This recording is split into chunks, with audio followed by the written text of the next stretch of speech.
Good morning students. आज मैं आपको साइंस का चैप्टर 13 प्राकृतिक आपदाएं एक्सप्लेन कर रही हूँ। प्रकृति की ताकतें जैसे ताप, दाब, चुंबकीय बल पृथ्वी की परिस्थितियों में परिवर्तन करते रहती हैं। कभी कभी पृथ्वी की सतह पर असामान्य परिवर्तन उत्पन्न करते हैं जिससे मानव जीवन और धन की हानि होती है। ठीक है, प्रकृति के कारण आने वाली ऐसी आपदाओं को प्राकृतिक आपदाएं कहते हैं। जैसे भूकंप का आना और बाढ़ और चक्रवात का आना।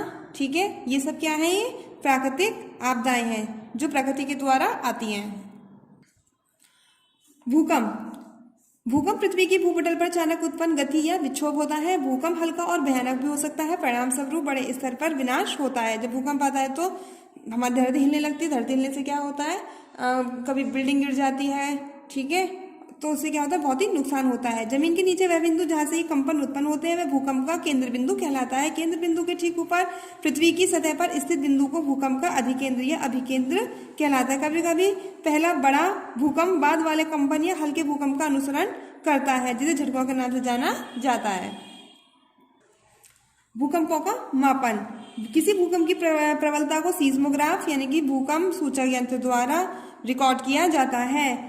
भूकंप के परिमाण को रिक्टर पैमाने पर मापा जाता है। इस पैमाने पर 1 से 10 तक संख्याएं अंकित रहती हैं। 6 अंक से नीचे का भूकंप औसत दर्जे वाला व हल्का होता है। ठीक है, 6 से नीचे और 6 से ऊपर का भूकंप बहुत ही तीव्र व विनाशकारी माना जाता है। बाढ़ या चक्रवात। देश के कुछ भागों में बहुत भारी वर्षा होती है। भारी वर्षा के कारण बहुत सी नदियों में जल नदी के किनारों के ऊपर से बहता हुआ आसपास की जमीन में तेजी से फैल जाता है जिसके कारण बाढ़ आ जाती है। तटीय क्षेत्रों में भारी वर्षा के साथ साथ बहुत तेज हवाएं चलती है जिसको चक्रवात कहते हैं। भारत में कुछ राज्यों जैसे उत्तर प्रदेश, पश्चिम बंगाल, उड़ीसा, बिहार, असम चक्रवात और बाढ़ से प्रभावित रहते हैं। जैसे जब बहुत तेज ज्यादा मात्रा में बारिश होती है तो क्या होता है? पानी की मात्रा ज्यादा हो जाती है, नदियां वगैरह सब ओवरफ्लो हो जाती है और वो पानी शहर में आने लगता है। ठीक है, और जिससे बाढ़ आ जाती है। इससे लोगों का जीवन बहुत ही प्रभावित होता है। खेत जलमग्न हो जाते हैं और फसलें नष्ट हो जाती हैं। विद्युत आपूर्ति, जल आपूर्ति, संचार माध्यम पूरी तरह से प्रभावित हो जाते हैं। ठीक है, मनुष्य और जंतु बेघर हो जाते हैं। सूखा। किसी विशेष क्षेत्र में लंबे समय तक वर्षा न होने के कारण बहुत ही गर्म और शुष्क मौसम की अवधि को सूखा कहते हैं। भूमि और जलाशय सूख जाते हैं, फसलें नष्ट हो जाती हैं, जंतु और मानव जल की कमी के कारण मर जाते हैं। ठीक है, जब पानी नहीं होता है तो क्या होता है? सूखा पड़ जाता है। सूखा होने से क्या होता है? मनुष्य का जीवन बहुत प्रभावित होता है। ठीक है, अनाज, फल और सब्जी की कमी हो जाती है, भूमि बंजर हो जाती है और जानवरों को चारा नहीं मिल पाता है। ठीक है, तो ये सब सूखे की वजह से हो जाता है। सूखे को कम करने के लिए हमें ज्यादा से ज्यादा वृक्ष लगाने चाहिए।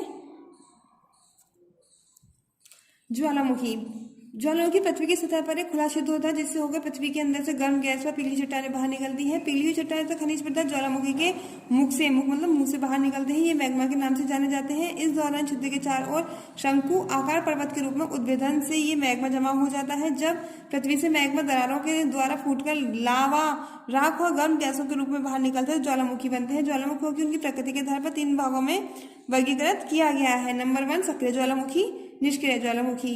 ठीक है, सक्रिय ज्वालामुखी इस प्रकार के ज्वालामुखी में विस्फोट होते रहते हैं इसलिए सक्रिय ज्वालामुखी कहलाते हैं। जैसे माउंट वेसुवियस और माउंट फूजी ये सक्रिय ज्वालामुखी हैं। निष्क्रिय ज्वालामुखी, इस प्रकार के ज्वालामुखी में काफी लंबे समय से विस्फोट नहीं हुआ है लेकिन इस भविष्य में कभी भी विस्फोट हो सकता है।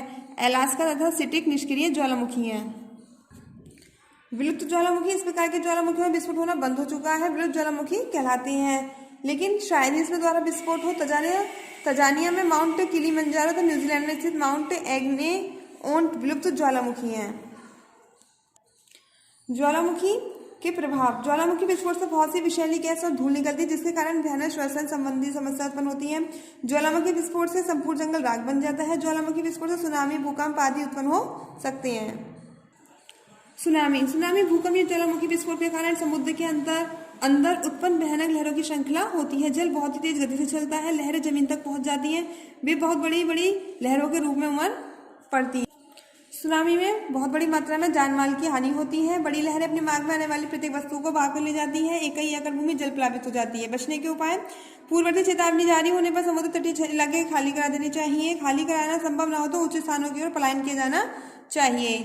आप इस चैप्टर को स्वयं रीड करेंगे, आपको रीड करने से चैप्टर 6 समझ में आएगा। Thank you.